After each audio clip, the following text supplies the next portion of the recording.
안녕하세요. 돌쇠 뉴스 시작합니다. 오늘 한국의 감염자가 3월 말 이후 최고치인 113명을 기록했다는 소식이 일본에 전해졌습니다. 물론 해외 감염자가 대다수라는 내용도 기사에 포함되었는데요. 야후 반응 추천순 보겠습니다.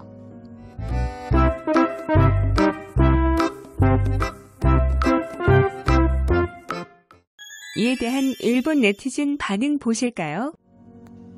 일본에 오지 말라고 쓴 글을 자주 보는데 감염자 수도 양성률도 단연 일본이 좋지 않다고 생각합니다만 오히려 도심에서 지방으로 오지 말라는 듯이 일본은 지금 해외로부터 오지 말라는 말을 듣는 편인 것 같은데요. 어느 나라에서든 감염자 수는 늘거나 줄어들거나 하는 반복이 될 것입니다. 감염자 수가 이러쿵저러쿵 말하기보다 중증화율, 특히 어떤 증상이 나타나고 어떻게 병세가 변하는지 검증해야 할 것입니다. 미국은 생방송에서 누구나 PCR 검사를 해주는 걸 받고 한국은 감시사회이기는 하나 그 나름의 PCR 검사를 철저히 하여 감염자를 가려내 억제하고 있다.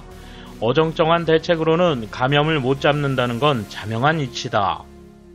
일본보다 한국의 대책이 우수합니다.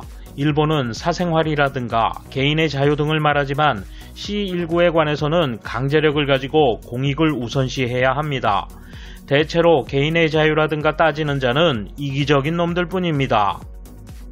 한국의 1에서 3월 희생자 수는 전년 동기 대비 6% 늘었죠.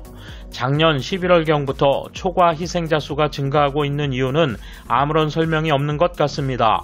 적어도 일본에서는 큰 문제가 된다고 생각합니다만 성공하고 있네요. 일본은 진정되지 않지만 그래도 왜 일본의 입국 규제 완화를 요구하는 보도가 많습니까?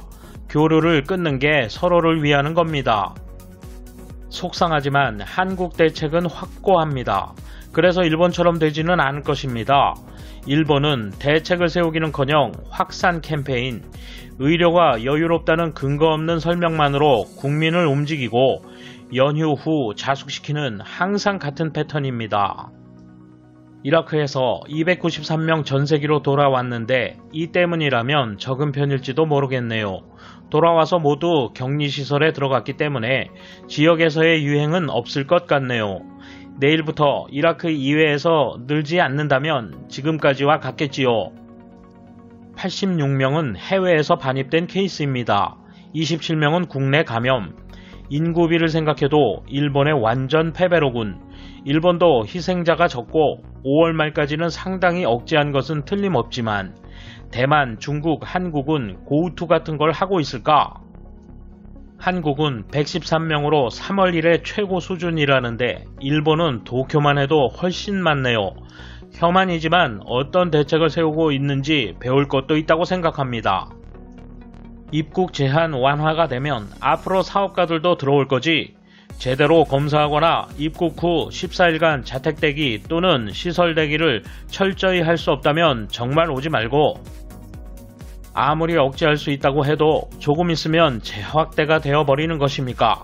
끝이 안 보여요. 야, 이건 여관에서는 수습이 안 되겠군. 어느 나라나 리바운드를 반복하고 있다. 이스라엘, 중국도 베이징에서 리바운드 했고 캘리포니아도 그래. 일본의 상황을 보고 한국에서 악플, 욕설, 비판, 그리고 자국의 자랑으로 미디어가 넘치겠다. 일본은 이제 한국의 2차 감염을 뭐라 말할 수 없는 수준이랄까. 한국보다 더 심한 상황이다. 돌쇠 한마디. 일부 주제 파악 안 되는 댓글도 있지만 우리 방역을 어느 정도 평가하고 있군요. 일본에는 없고 우리에게 있는 건 국민을 보호하겠다는 마음 그리고 자신감. 감사합니다. 돌쇠 물러갑니다. 이번 소식은 여기까지입니다. 시청해주셔서 감사합니다. 돌쇠처럼 우직하게, 마님처럼 화끈하게